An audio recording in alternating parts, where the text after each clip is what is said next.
Suspense. And the producer of radio's outstanding theater of thrills, the master of mystery and adventure, William N. Robeson. The word license has two meanings. The first is familiar to all of us. Official permission, as in marriage license, liquor license, driving license. The second definition, paradoxically, means almost the opposite. Freedom from rules. We concern ourselves here with an esoteric aspect of this definition, namely dramatic license.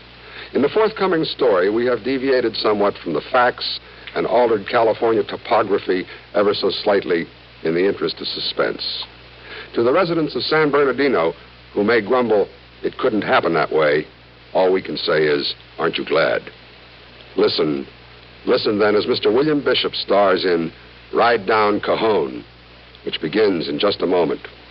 Welcome, William Bendix. Nobody can act up to par with a nasty cold. I check my cold distress the fast way, with 4-way cold tablets. Yes, tests of 4 leading cold tablets proved 4-way fastest acting of all. Amazing 4-way starts in minutes to relieve aches, pains, headache, reduce fever, calm upset stomach, also overcomes irregularity. 4-way's the fast way to relieve those cold miseries. Then you feel better quickly. 4-way cold tablets, only 29.59 cents. Here's a word about another fine product of Grove Laboratories. Had dandruff for years? Now get rid of it in 3 minutes with Fitch Dandruff Remover Shampoo. 3 minutes with Fitch regularly is guaranteed to keep unsightly dandruff away forever. Apply Fitch before wetting hair. Rub in 1 minute. Add water, lather 1 minute, then rinse 1 minute. Every trace of dandruff goes down the drain. 3 minutes with Fitch, embarrassing dandruff's gone. Fitch can also leave hair up to 35% brighter. Get Fitch Dandruff Remover Shampoo today. And now, Ride Down Cajon, starring Mr. William Bishop. A tale well calculated to keep you in suspense.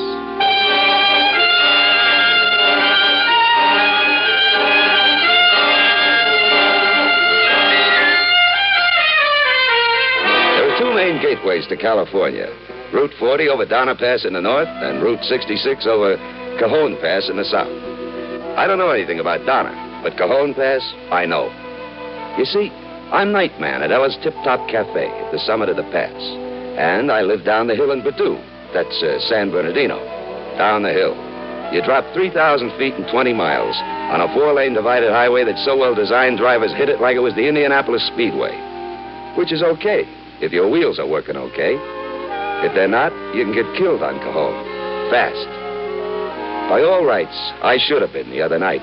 And I just went along for the ride.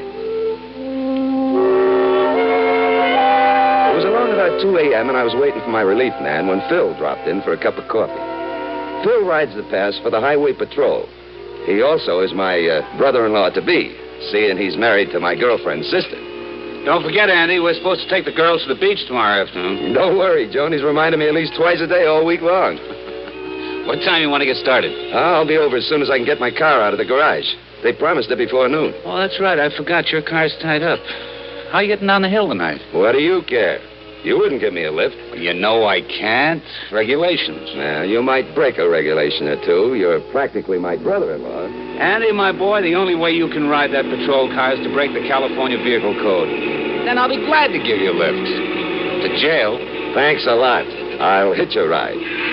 Much action on the pass tonight? No, it's been pretty quiet. A couple of drunks, 2 or 3 speeders, no blood. That's good. That's the way I like it. Hiya, Phil. Oh, hi, Dave. How you doing, Andy? Okay, Dave. Hey, where'd you blow in from? Yeah, Colorado.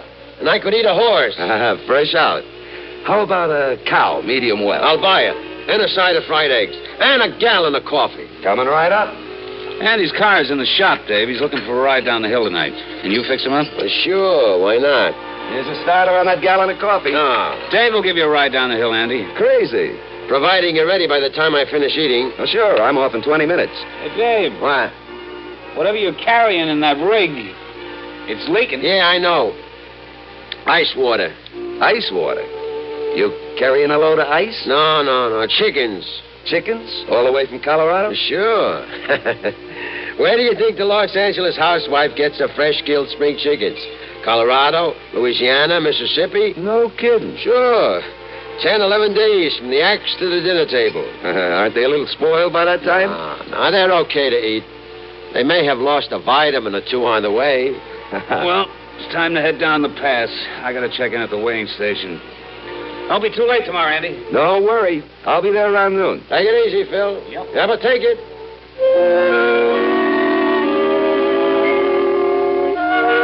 By the time Dave had eaten his steak and eggs, my relief man had checked in, and I was through for the night. We walked out into the chill desert air. Route 66 stretched endlessly toward the east, marked only by the yellow pinprick of an approaching car. The melting ice water dripped steadily from Dave's loaded trailer. He walked slowly around the rig, as he always did before he started her up, checking the connections with the tractor, the running lights, taking in every detail, seeing things only an expert can see. He was so serious about it, I nearly laughed. Think she'll make it? If everything holds together. Doesn't it always? It always has. So far. Dave swung into the cab and fired up the big diesel.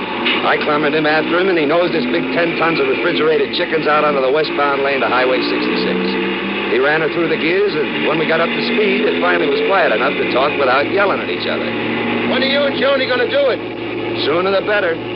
She wants to be a June bride. So it'll be June. Yeah, I guess so. Where you going on your honeymoon? Joni's talking about Frisco, so I guess that's where it'll be. Boy, she's got you roped and hog-tied already. Joni and me, we talk everything over first and come to an agreement so there won't be any arguments. So long as it's the way Joni wants it? Maybe it looks that way to you, but it isn't that way. I know. Margie and me had the same kind of talks. But that's as far as it ever got. Talk. It's different with Joni and me. For sure it is. If every guy didn't think it was different, there wouldn't be no more marriages. Tell me something, Andy. Honest. What? If you could pull out, if you could keep right on going tonight, on into L.A. and down to San Pedro and get on a slow boat to China and never come back, wouldn't you? Of course not. Joni and I are in love. That's not what I'm talking about. But on the level, Andy, aren't you a little scared? Huh? Yeah, I guess so, a little. I didn't like Dave talking that way. I knew he was only kidding me, but it was like he was reading my mind. How did he know that was exactly how I felt? Scared of getting married and guilty because I felt that way. Our lights picked up a sign on the right. Summit Cajon Pass, elevation 4,301 feet. This is the spot where the truck jockeys downshift so they can ride down the pass on compression and take the load off their brakes. Dave threw out his clutch, shifted to neutral, tramped on the brake pedal. Oh, no. And it went right down to the floorboard. He tried it again and again. Nothing. No brakes. What are you going to do? Try to get her into gear. No go. I can't get the gears to mesh. Grab that horn, pull over your head, and keep her going. Okay. It don't work, Dave. Oh, I forgot it's an air horn. We got air brakes. We got no air pressure for the brakes. We got none for the horn. What do we do now? Hang on and ride. We're loaded good and heavy. That'll make us roll faster. Maybe it'll keep us from tipping over. What's this handle? A spotlight? Yeah, on the roof. Turn it on. Want me to work it? Won't hurt any. Play it back and forth. Maybe you'll get the road clear for us.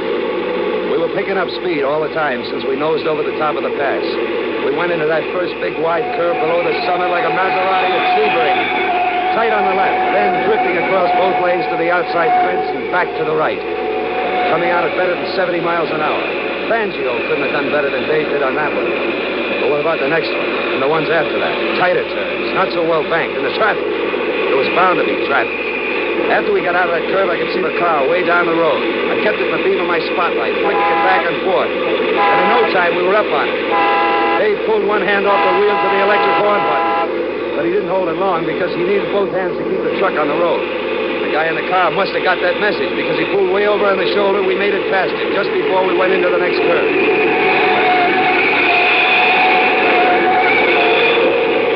Came out of that one at 75, but a slight dip and an incline slowed us down a little. Then we came over the top. My heart stopped. A half mile down the road were two cars, one in each lane. Neither one was giving way to the other. Put your light on the left one. We'll need that lane to make it. I kept my light in his back window, but he didn't move. Dave hit the horn. Still, the moving roadblock didn't break. We were getting closer. Why wouldn't they move? Why wouldn't they move? Get over! Get over! I could read the license plates clearly now, too clearly. Colorful Colorado, New Mexico, land of enchantment. Why didn't they move? The distance was closing. 20 yards, 15, 10. Why don't they move? 5 yards now. Get over! Get over!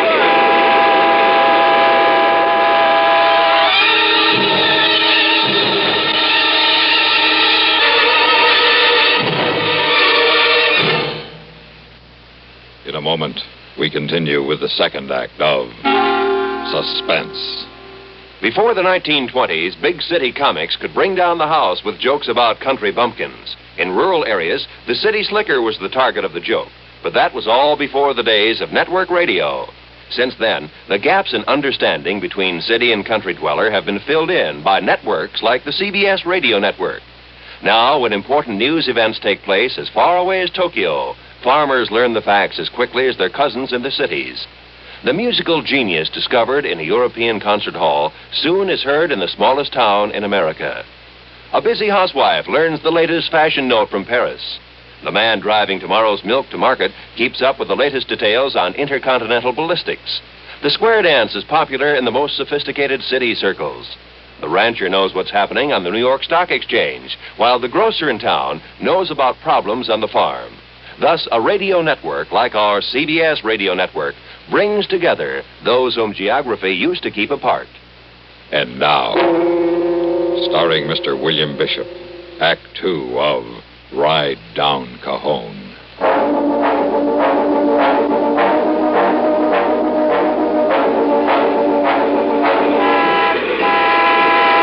We were not more than 4 feet from him when colorful Colorado got the idea.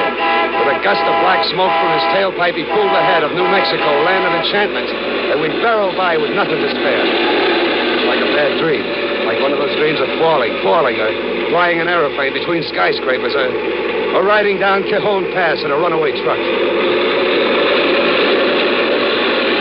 I knew that next curve. Just last week, I stopped there to see what was left of a truck that had gone through the guardrail. A truck half the size of ours. There was nothing to do, nothing. Hold your breath, shut your eyes, and pray if you remember how.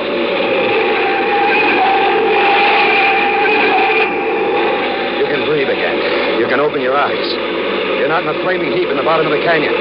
You're still alive. You're still hurtling down the pass at a mile a minute with no brakes. Andy? Yeah. Didn't Bill say he was going to check in at the weighing station? Yeah, I think he did. Think he'll still be there? I don't know. Maybe. I'm going over to the right lane. Weighing station's just over the next rise. If he's still there, maybe he can help us. How? How do I know? There he is. He's just getting in his car. Get on that spotlight, flash it in his eyes. You only got one chance. Yell at him, wave at him when we pass. Hey, Phil! Phil! Hey, Phil! Did he see you? Yeah, he must have thought we were clowning. He just waved back. Don't sound like it. No. His red lights are on. He's coming after us. At the speed we were going, it seemed to take forever to Phil to catch up to us. Dave slowly, carefully edged the swaying rig over in the left lane so Phil could pass on my side of the cab. We were barreling down a straight stretch of the pass now, where the eastbound lane was only separated by a divider. The big trucks climbing the grade kept flashing their lights, signaling to us to dim ours. But Dave couldn't fool with the dimmer switch and handle the wheel, too. So he had to take the angry glares full in his eyes. Finally, Phil drew up alongside us. What's the matter with you guys? Lost our air, no brakes. Can't he get her into gear? Tried to. She's rolling too fast. Okay. I'll clear the way for you. Phil floored the gas pedal and pulled out in front. Sirens screaming, red lights flashing. And I breathed once more. Riding parallel like that at 60 plus, with that trailer slewing behind us, anything could have happened. Well, that's something. What? With Phil out there, we don't have any traffic problems. And we don't have any brakes either. What else is new? With Phil out front, I didn't have to work the spotlight anymore. I set it straight ahead so Dave wouldn't be in any danger of overdriving his headlights. I could see into Phil's patrol car. He was talking into his radio mic. He's calling in, Dave. Don't know what good that'll do. Well, maybe somebody will figure out how to stop this thing. Too late for that. What do you mean? Ought to have escape ramps on this road like they have on the ridge route. Where'd they put them? You got the eastbound lane on one side, the canyon on the other. Yeah. I looked out and down into the canyon. Dark, black. Then far down I saw the twin lights of a double-headed diesel crawling up the pass with a load of freight. The The road ahead seemed straight and level. But that train reminded me what a grade it really was. 2 engines pulling, and at the tail another pushing. Crawling up the pass at 10 miles an hour while we shot down at a mile a minute. After the right would turn off, we had another long curve. Almost a 90-degree turn. Long and gradual. But at this speed it would be tough. My tires always screeched when I came through it, and I had brakes. There was nothing for me to do now that the spotlight was set dead center. So I just sat there while Dave did all the work. Sweat dripping off his forehead as we went into the curve. His arms straining at the wheel, turning it a little, then easing off, turning it again, coaxing that crazy rig through with every part of it.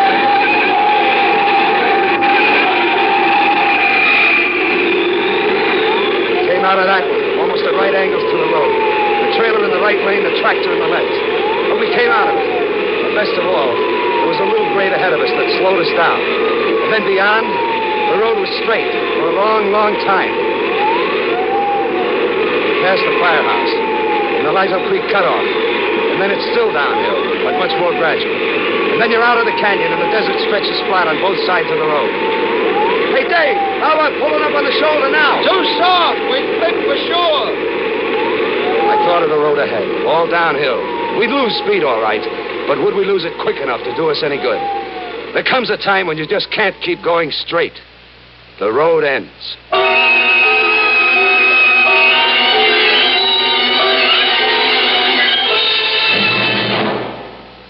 In a moment, we continue with the third act of Suspense. Doodle, you know about the little white tablets in the little green pocket roll, just a-waiting for the moment when you need 'em to bring your acid indigestion under control. Tums are the little white tablets in the little green pocket roll. Tums for the tummies, Tums, bring relief quicker than you'd ever guess. Best for any kind of acid distress. Keep 'em handy in the pocket roll. Keep your tummy under Tums control. Tums are fast, effective, and safe. Tums relieve the discomfort of acid indigestion quickly with no danger of acid rebound, sometimes caused by harsh alkalizers. Always carry Tums, 10 cents. 3-roll pack a quarter. New Tums 6-roll pack with free metal carrier, 49 cents. And now, starring Mr. William Bishop, Act 3 of Ride Down Cajon.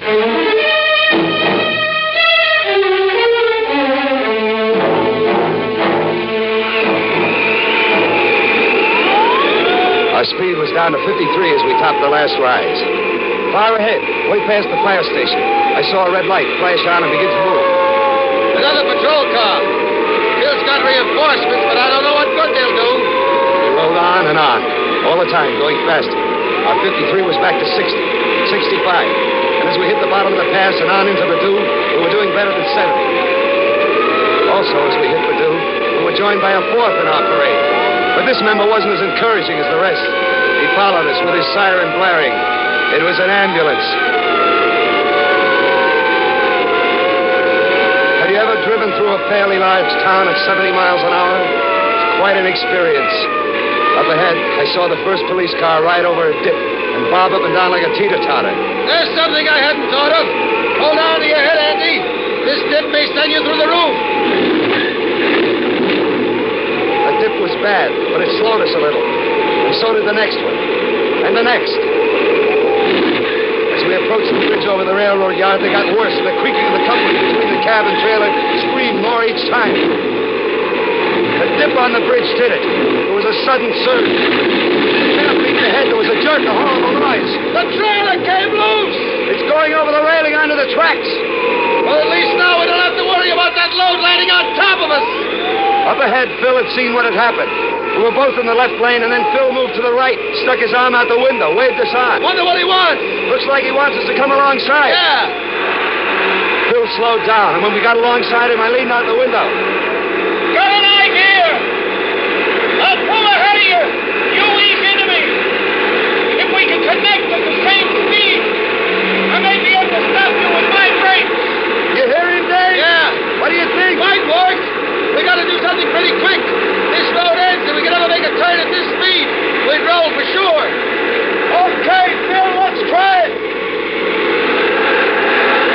got out ahead of us by about 5 yards and stayed there for half a block. Then he slowed down. He's going too slow! That's better! Still too slow. We pushed him away. And look at his rear end. Here we go again! We almost got it. Just a little faster this time, Phil, and we won't push you away. Here he comes again. We did it! I think it may work, Andy! I think it may work! Twice more, we smashed into the rear of the patrol car. And each time we slowed a little more. And the third time we connected and stayed connected. And Phil's brakes held us and brought us to a slowing stop. Less than half a block from where the street ends. We crawled down from the cab. Phil got out of the patrol car, and we just stood there, shaking, looking at the smashed-up rear of the patrol car and the smoking brake drums. And then I started laughing. I couldn't help it. It struck me as funny. What's so funny? I just thought of something. Well, let us in on it. We could all use a laugh. Do you know why my car's in the shop? I'll bite. Why? To have the brakes relined.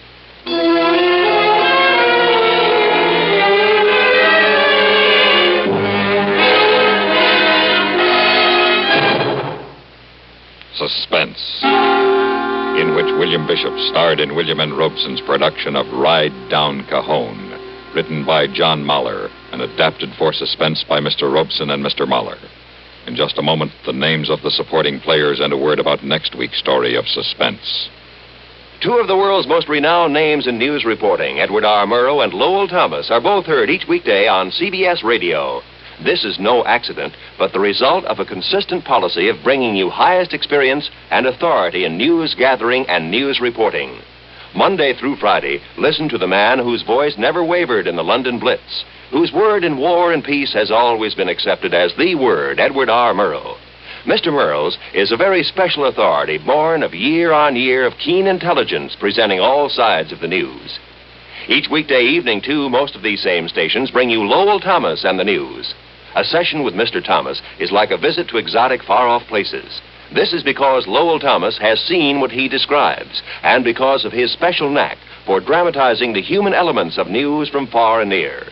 CBS Radio is privileged to enjoy the services of both of these veteran newsmen, but it is no accident that both Lowell Thomas and Edward R. Murrow report on CBS Radio.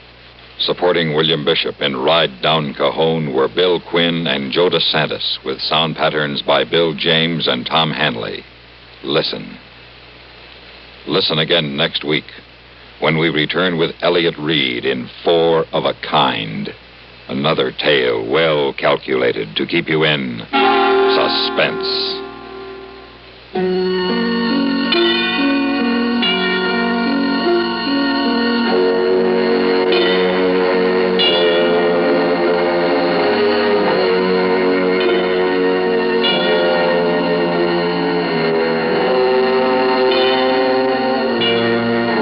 Stay tuned for an analysis of the news, which follows immediately on the CBS Radio Network.